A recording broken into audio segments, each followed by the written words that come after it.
네, 2017년도에 그 11월 15일 오후 2시경이었습니다. 전 국민의 핸드폰에 재난경보 문자가 왔는데요. 경북 포항시 북구 흥해읍 북쪽 9km 지점에 리터 규모 5.4인 국내에서 발생한 지진 중에 두 번째로 큰 규모의 지진이 발생했다는 그런 내용이었어요. 이 지진의 발생으로 직접적인 사망자는 없었지만 135명에 이르는 그 부상자와 5만여 채의 건물이 파손되거나 이제 균열이 생겼다고 합니다. 그렇게 약 한 1,700여 명의 이재민이 이제 발생하면서 실내 체육관이나 뭐 또 이렇게 컨테이너 같은 데다가 임시 거처를 마련해서 거기서 이제 지내게 되었는데요.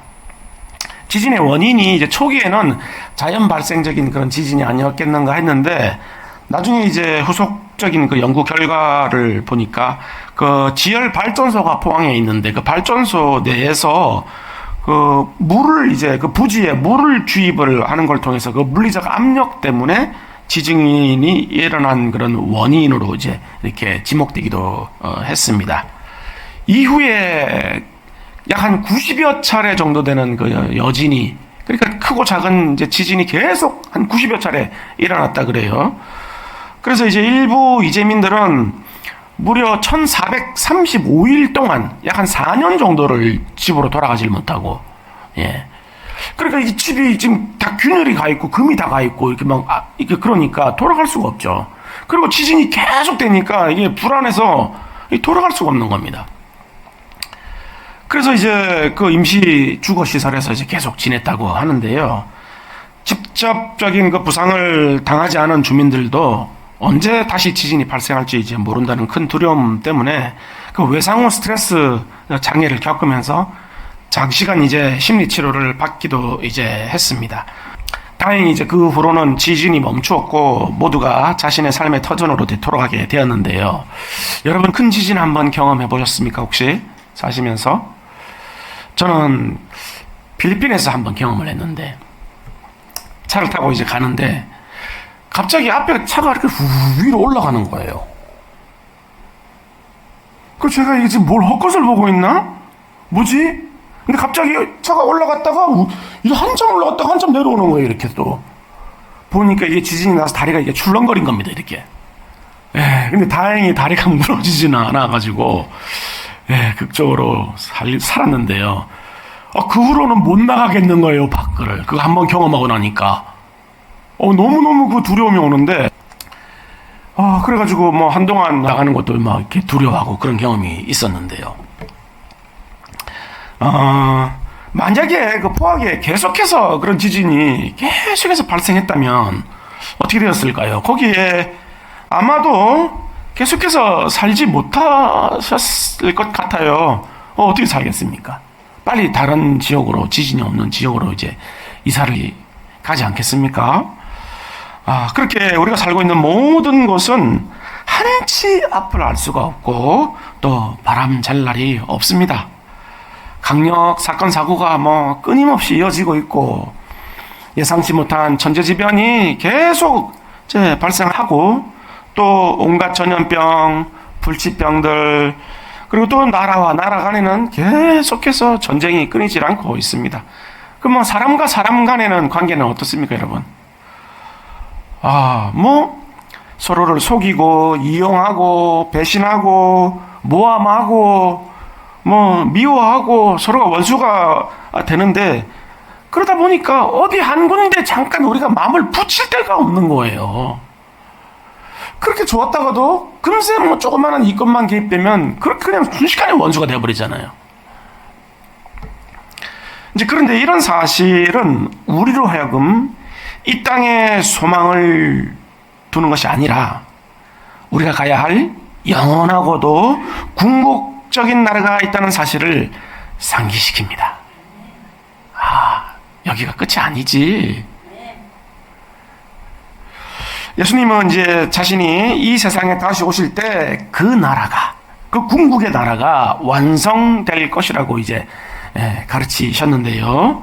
그럼 이제 우리는 당장 떠오르는 몇 가지 질문들이 있습니다. 언제 오시냐는 거예요. 언제?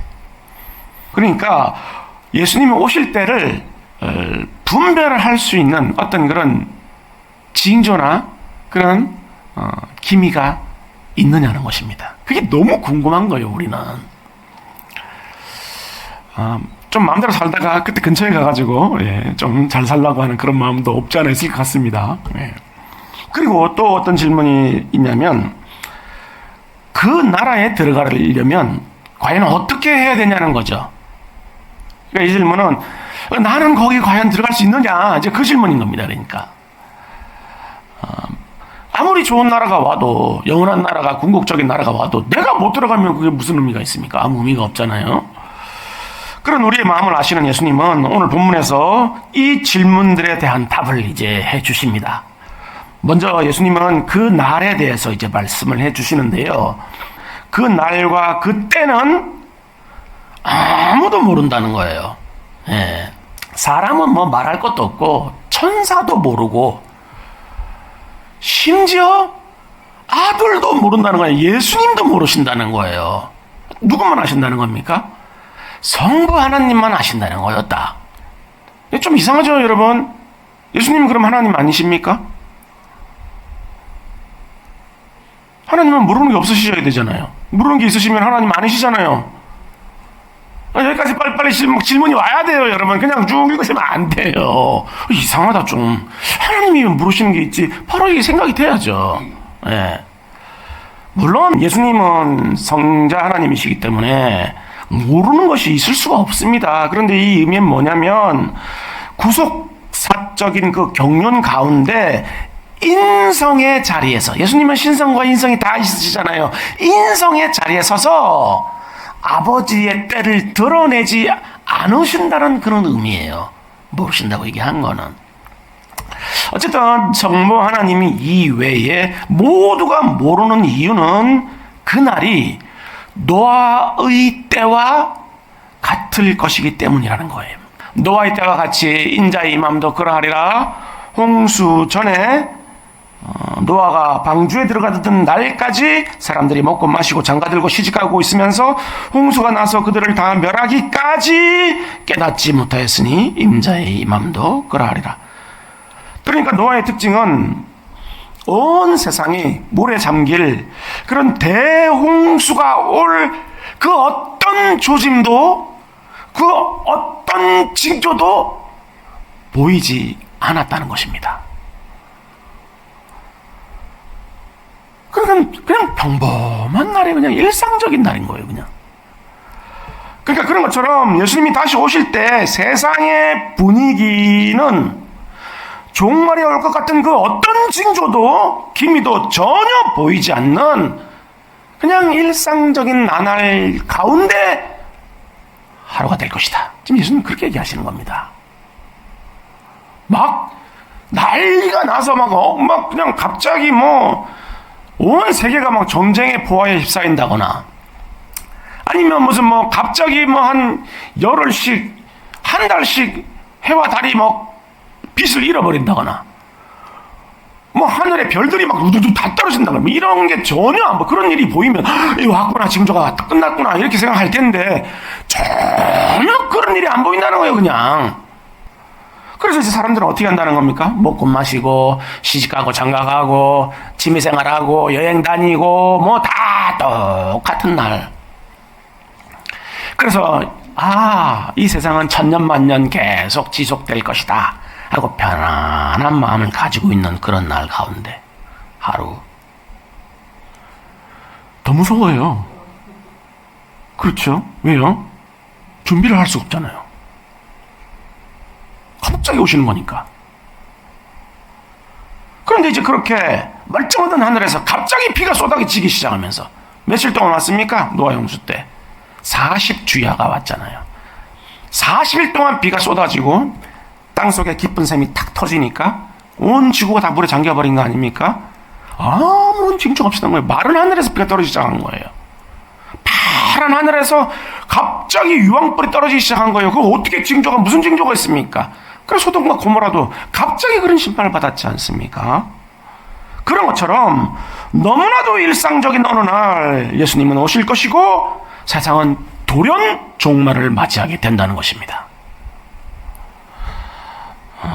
우리가 흔히 하는 표현 중에 건강에 적신호가 왔다, 이제 이런 표현이 있는데, 적신호가 오히려 정신호가 될 수 있어요. 그죠? 그 적신호를 통해서, 건강 관리를 더 잘해야 되겠구나. 그런 마음이 이제 생기면은, 그래서 이제 열심히 운동도 하고, 좋은 거 뭐 먹고, 이렇게 하면은, 오히려 그게 정신호가 될 수 있잖아요. 그렇기 때문에 이제 아무런 전조정상 없이 갑자기 오는 병이 이제 더 무서운데요. 마치 그런 것처럼 예수님은 그 어떤 징조도 없이 갑자기 오실 것이기 때문에 평소에 그 날을 준비하지 않고 있는 사람들은 불시에 검문을 당하는 것과 같은 상황이 되는 것입니다. 그래서 이제 사람들은 그때를 어떻게든지 이제 알려고 하지요. 예. 그 가운데 하나가 이제 데살로니가 전서 말씀을 이제 오해한 것인데요. 형제들아, 때와 시기에 관하여는 너희에게 쓸 것이 없으면 주의 날이 밤에 도둑같이 이를 줄을 너희 자신이 자세히 알기 때문이라. 그들이 평안하다 안전하다 할 그때에 임신한 여자에게 해산의 고통이 이름과 같이 멸망이 갑자기 그들에게 이르르니 결코 피하지 못하리라. 형제들아, 너희는 어둠에 있지 아니하매 그 날이 도둑같이 너희에게 임하지 못하리니 너희는 다 빛의 아들이요 낮의 아들이라. 우리가 밤이나 낮 어둠에 속하지 아니하나니 그러므로 우리는 다른 이들과 같이 자지 말고 오직 깨어 정신을 차릴지라. 그러니까 4절에 그날이 도둑같이 너희에게 임하지 못하리니 이 말씀을 잘못 해석을 해가지고 그러면은 예수 믿는 사람들은 하나님이 미리 날짜를 알려주시는구나, 이렇게 잘못 오해를 한 겁니다. 그래가지고 그 날짜를 막 찾으려고 막 숫자를 분해해서 그냥 애들을 이제 쓴 것인데요. 그런데 이 밤에 속한 사람들은 예수님이 다시 오실지조차 전혀 모르고 있는 그런 잠에 들어있는 상태이기 때문에 마치 도둑이 오는 것 같이 그렇게 느껴진다는 거예요, 그 사람들에게는. 그러나 낮에 속한 사람들은 예수님이 반드시 다시 오신다는 사실을 알고 깨어서 준비를 하는 사람들이기 때문에 도둑같이 임하지 못한다는 얘기예요, 이 말은. 그러니까 그날이 도둑같이 임하지 못한다는 의미는 그 날짜를 안다는 것이 아니라 예수님이 분명히 반드시 다시 오신다는 사실을 알고 있다, 그 의미인 겁니다. 이걸 이제 잘못 오해해서 해석을 날짜를 알 수 있다라고 착각을 한 거죠. 그래서 오늘 본문에서 예수님은 밭에서 일하고 있는 두 사람 가운데 하나는 어떻게 해요? 데려가시고 하나는 그냥 버려두신다는 겁니다, 지금. 그러니까 그 날은 둘 다 모르고 있는 거잖아요. 그러니까 지금 밭에서 같이 일을 하고 있는 거 아닙니까? 밭에서 일을 열심히 하고 있는데 예수님이 다시 오신다는 사실을 알고 깨어서 준비한 사람은 그 나라로 데려감을 당할 것이지만 예수님이 다시 오실 것을 믿지 않고 몰랐던 사람은 그냥 그대로 버려두신다는 겁니다. 그런데 이제 그때 버림받을 사람을 우리가 알 수가 있어요. 여러분, 우리가 하나님이 이제 버려두신다는 말씀을 어디에서 봤는지 기억나십니까? 네, 로마서죠, 로마서에서 또한 그들이 마음에 하나님 두기를 싫어하며 하나님께서 그들을 그 상실한 마음대로 내버려 두사. 하나님을 마음에 두기 싫어하는 사람은 너 하나님 믿어 이렇게 안 하시고 그냥 그 마음대로 내버려 두신다는 겁니다. 하나님이. 그래? 나 마음에 두기 싫어하니? 그럼 알았어. 그럼 내가 그냥 너 그런 대로 내버려 둘게. 그렇게 내버려 두신다는 거예요. 그 내버려 두신 사람을 마지막 날에도 그냥 내버려 두시는 거예요, 그냥.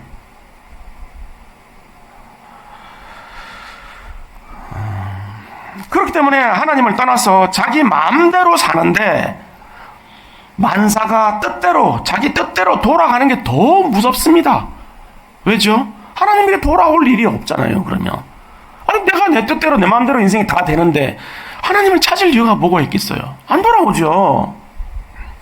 그러면 그러면 예수님이 다시 오실 것이라는 사실을 믿지도 않고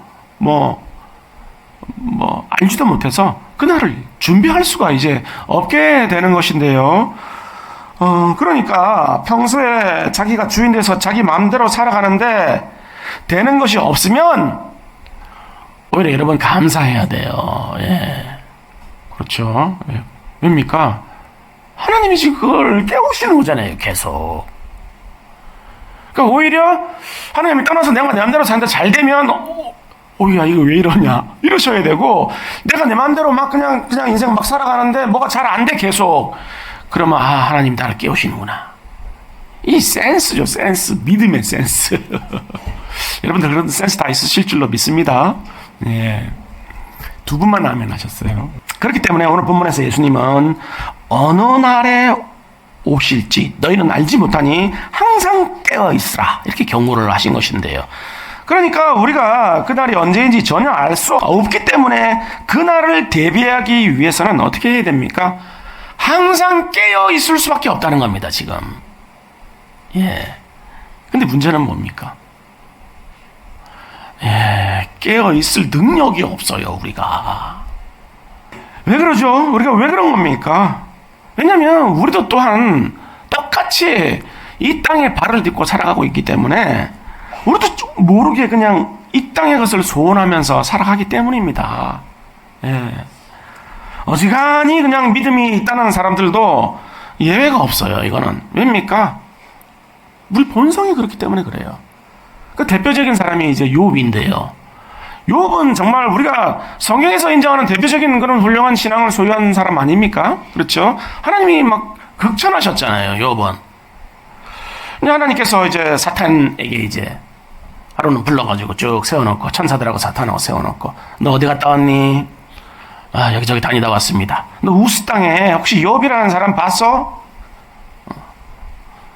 그 욥은 있잖아, 아주 온전하고 정직하고 하나님을 경외하고 모든 사람들에게 신앙의 본이 되는 그런 사람이야. 봤어? 욥? 예, 봤습니다. 그렇게 되죠. 그러니까 이제 사탄이 뭐라 그럽니까?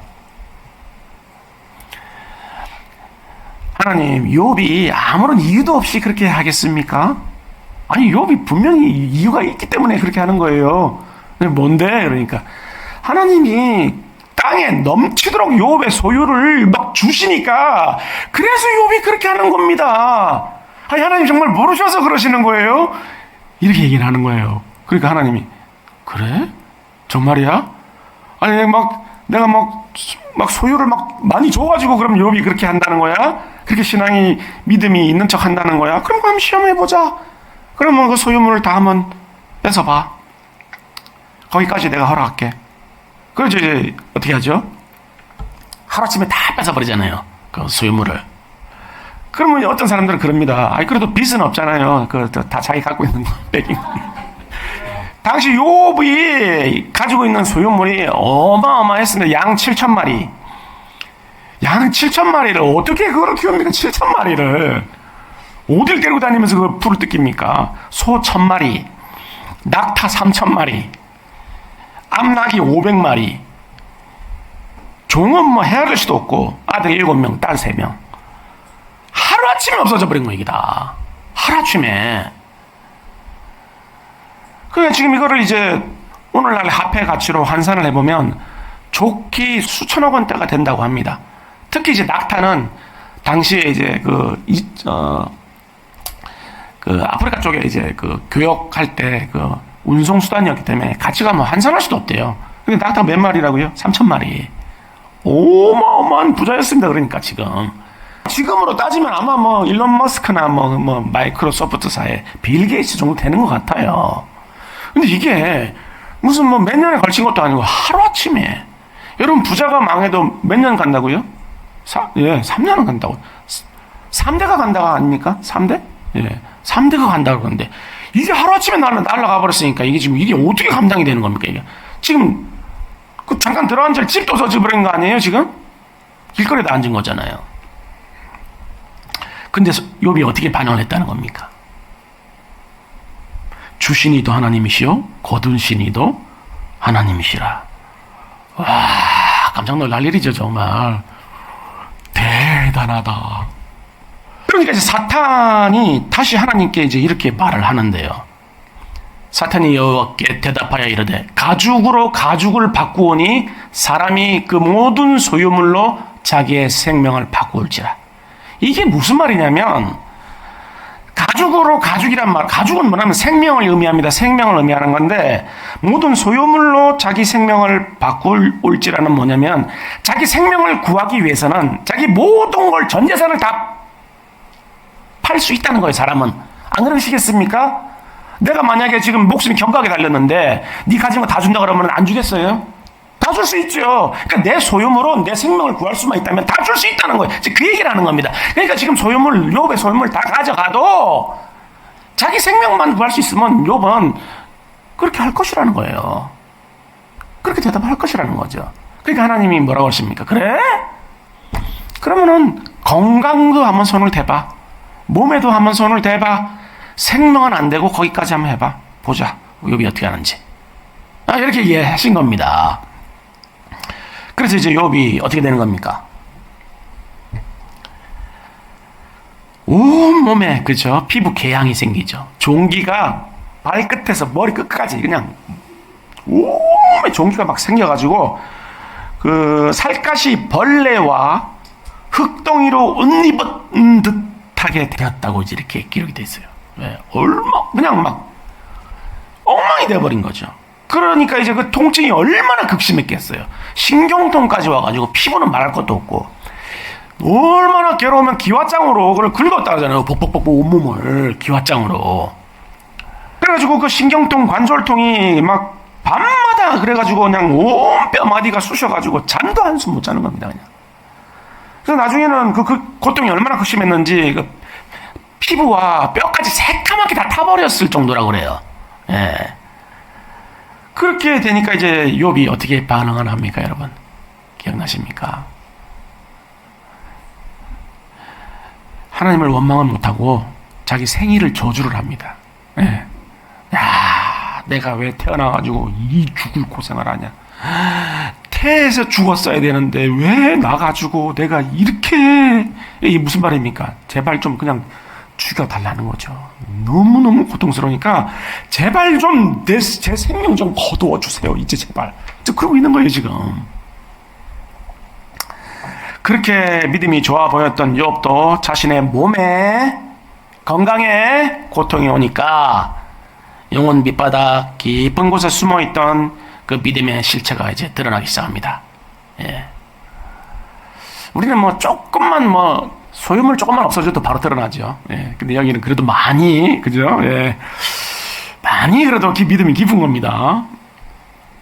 그래서 결국 그 모든 욥의 믿음과 신앙은 하나님을 사랑해서 그분의 영광을 위한 것이 아니라 자신의 일신을 위한 것이었음이 이제 드러나게 되는 겁니다. 하나님이 그걸 드러내시는 거예요. 죄된 본성을 가지고 있는 우리 다 마찬가지죠. 레벨이 다 있어서 조금만 힘들어져도 그냥 다 드러나는 사람이 있고, 욥처럼 이 정도 수준에 가야 드러나는 사람이 있고, 근데 이것이 다 드러나는 거예요, 결국은. 다 그래요, 우리가. 그냥 어지간한 믿음이 있어도 그 본성이 사라지지 않는 겁니다. 예. 그래서 이런 본성은 모든 사람들이 종교를 가지는 이유이기도 한데요.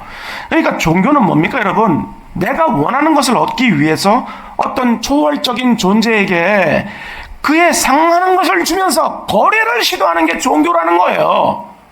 내가 이걸 갖고 싶은데 그럼 뭘 드리면 그걸 주시겠어요? 지금 그거예요. 그래서 자기가 믿는 신한테 가가지고 돈을 요구하면 돈을 주는 거고, 그럼 내가 원하는 걸 주세요. 난 돈이 없는데요? 그러면 정성을 바쳐. 그러면 이제 정성을 바치는 거고, 내가 원하는 것을 갖기 위해서 그에 상응하는 것을 주고 거래를 하는 게 종교라고 생각하는 겁니다. 그런데 그 종교심이 그 마음을 가지고, 똑같은 마음을 가지고 하나님 앞에 나오는 거예요, 우리가. 그래서 하나님 내가 원하는 거 주세요. 내가 다른 거 드릴게요. 그러고 있는 겁니다. 돈이면 돈, 열심이면 열심, 정성이면 정성. 그래서 내가 그거를 드리면 하나님이 주시겠지. 하나님은 그런 말씀 하지도 않으셨는데 나 혼자 그렇게 생각해가지고 그걸 종교라고 생각해가지고 그렇게 하는 거예요. 그래서 그 열심을 더하면 더할수록 사람들은 뭐라 그러죠? 믿음이 좋다 이렇게 얘기하는 겁니다. 이게 지금 그러니까 그 자리에 다른 종교들은 다른 신들을 갖다 놓고 있는데 그 자리에 그냥 하나님만 갈아 끼워놓고 있는 거예요. 이게 지금 믿음이 아닌 겁니다. 전혀. 그거를 지금 욥의 그 신앙을 드러내신 거예요. 그거를.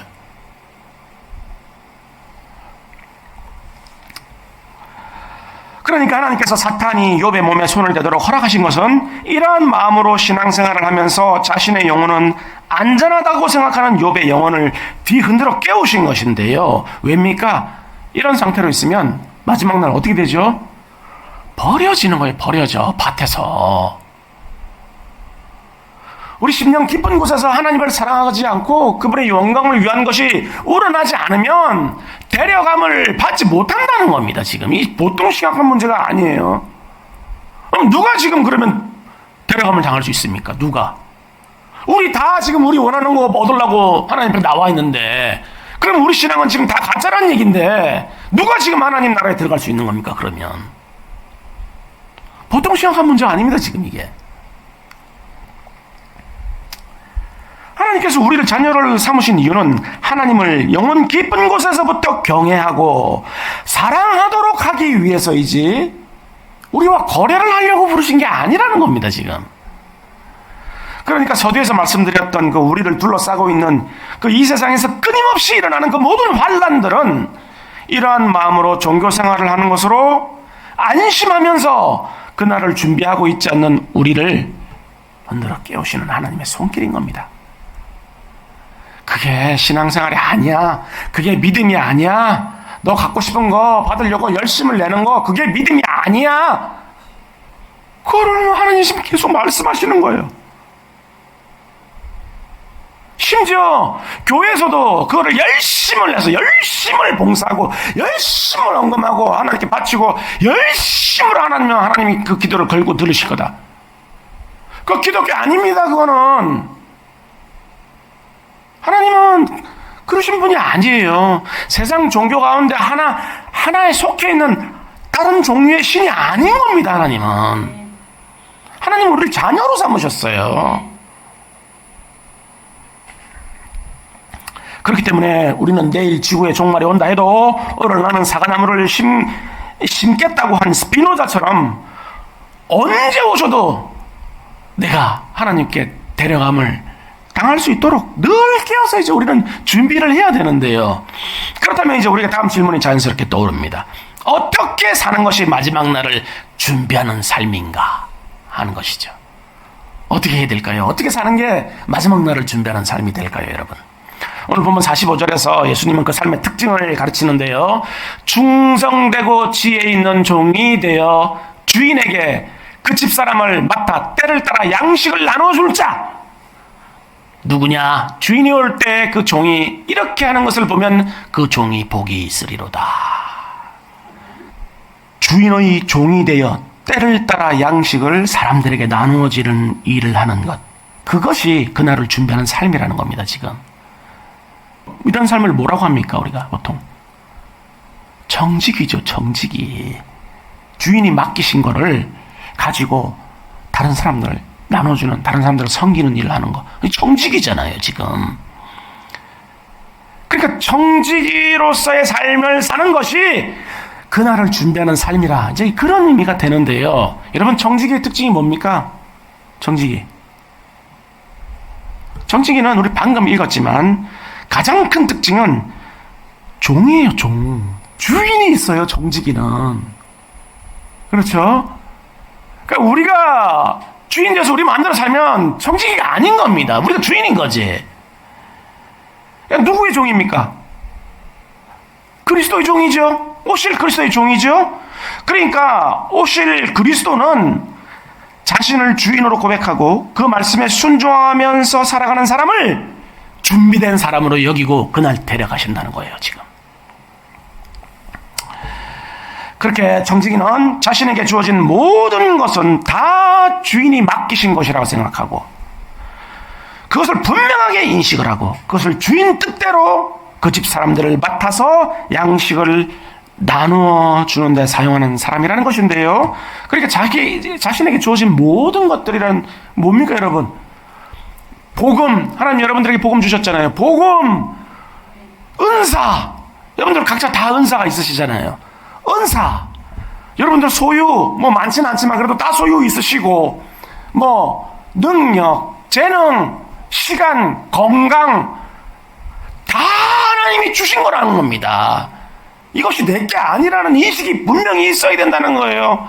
하나님이 맡겨주신 거라는 거예요. 무슨 목적을 위해서. 그리고 우리는 그렇게 생각 안 하잖아요. 다 내 거라고 생각하지. 헌금을 한번 드려도 내 거 드린다고 생각하지. 하나님 거라고 생각 안 하잖아요. 하나님께서 주신 거기에 대한 감사라고 생각 안 하잖아요. 내가 열심히 일해서 내가 벌어서 하나님 앞에 올려드리는 거니까 하나님 나한테 복 주셔야 돼요. 이렇게 생각하지. 이 거꾸로 돼 있는 거 우리 신앙이 전부 다.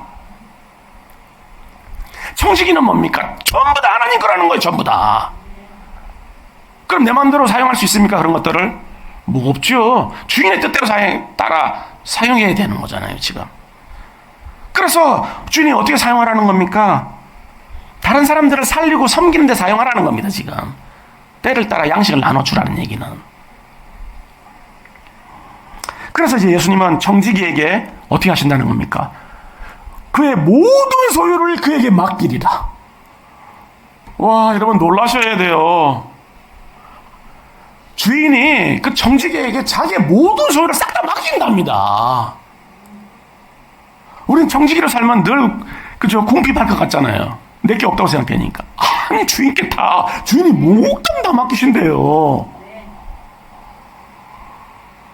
이것이 이제 주라. 그리하면 너희에게 줄 것이니 곧 후히 되어 누르고 흔들어 넘치도록 너희에게 안겨주신다고 하신 그 누가복음에서 하신 우리 주님의 말씀의 의미인데요. 그러니까 아무리 나누고 섬기어도 더 많아지는 일들이 생기고, 그래서 청지기는 하늘의 곳간의 그 열쇠를 쥐고 있는 사람이라는 겁니다.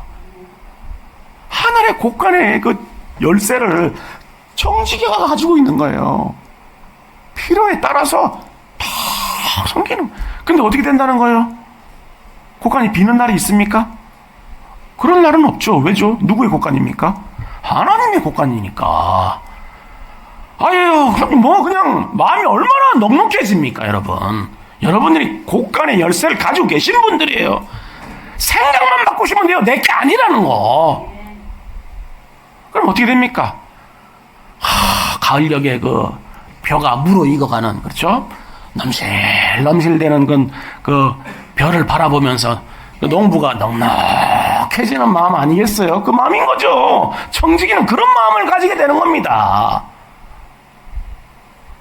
없어질 일이 없어요. 뭐가? 청지기는 다 내 거라고 생각하니까, 이렇게 하니까 조금 없어지면 아이고, 야, 이거 어떡하지? 큰일 났다, 이거.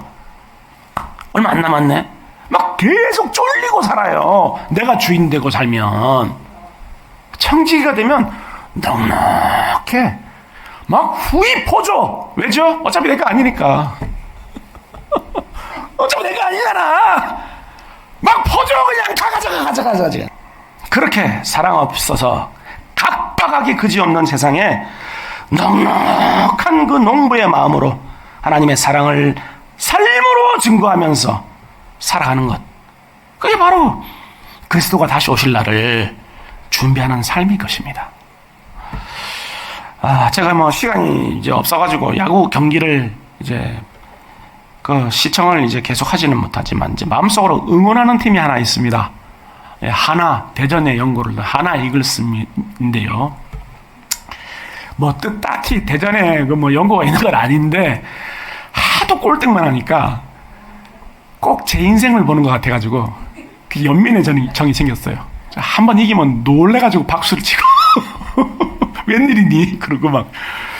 하나 팬들은 그래요. 다른 팀들은 뭐 어쩐지 모르겠는데 하나 팀의 그 팬들은 한번 이기면 그게 그냥 막 그렇게 좋은 거야. 한 번 이겼는데도. 근데 올해는 정말 기적이 일어났습니다. 20년 만에 2위까지 올라갔어요, 지금. 예, 20년 만에.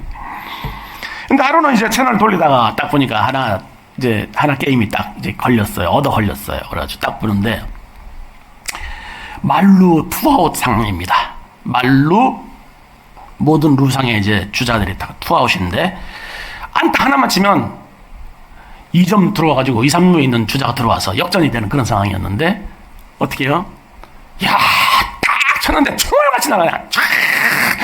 야, 2점 나왔다. 이제 역전했다. 이제 이러고 있는데 상대팀 수비가 기가 막힌 걸 잡아내는 거예요. 날라가지고 딱 잡아내는 거예요. 제가 어떻게 생각했을 것 같습니까, 여러분? 야, 쟤 왜 저러냐? 아니 좀 적당히 하지. 이 약한 팀에 좀 봐주면서 하지. 저렇게 그냥 양심도 없이 저렇게까지 수비해야 되냐? 와, 이렇게 하는 게 저의 인품에 걸맞습니다. 근데 그날 뭐라고 했냐면, 이야, 수비 너무 멋진데? 어떻게 저런 멋진 수비를 할 수가 있지? 야, 박수. 와, 훌륭하다. 그랬던 거예요, 제가. 그럼 깜짝 놀랐어요. 왜 내가 이렇게 생각했지? 제 사신도 깜짝 놀라가지고, 그동안 인품이 좀 나아졌나? 그리스도를 좀 닮아가나? 근데 아니야. 왜 그랬을까요? 재방송이야. 이겨 있는 게임을 보고 있는 거야, 재방송. 어차피 이긴 걸 알고 있는 거야. 그러니까 칭찬이 나오더라는 거예요. 그 얄미운 선수도. 그거를 객관적으로 보게 되더라는 거예요. 상황을 잘했네. 야, 상대가 좀 못하면, 실수하면, 아유, 아깝다. 오히려 막 이러면서 그러더라는 겁니다, 제가. 왜죠? 이게 있거든, 이미. 마지막에 역전해가지고 이긴 거 다 알고 있거든. 벌써 하면 나오시죠? 눈치챘어요, 지금. 무슨 의미인지. 이겨 있단 말이에요, 이미. 벌써 다 완전히 이겨 있거든, 지금. 그러면 얄미운 짓을 하는 상대 선수도 이뻐 보여. 위로를 할 수 있어, 격려를 할 수 있어, 오히려. 그렇잖아요. 나를 힘들게 하는 팀이 오히려 칭찬이 나온다고, 그런 아량이 생긴다고요, 이게. 그렇습니다. 그러니까 우리가 어떻게 정직히 삶을 살 수 있는 겁니까? 어떻게 다른 사람들을 품어주고 용서하고 긍휼히 여기고 자비를 베푸는 그런 삶을 살 수 있는 겁니까? 우리가 하나님의 자녀로 받아들여져서 이미 마지막 승리를 거머쥔 복된 인생이기 때문에 그렇게 할 수 있는 겁니다. 마지막이 어떻게 될 줄 몰라가지고 불안해서 덜덜덜덜 떠는데 어떻게 그런 마음이 나오냐고요. 그런 마음이. 더 이상 아무런 소망이 없어 보이는 9회 말 투아웃에서 마지막 역전 그랜드 슬램 홈런을 쳐서 대역전성을 거둔, 그렇게 이미 이겨있는 인생인 거예요. 여러분들은 뭘 두려워하십니까?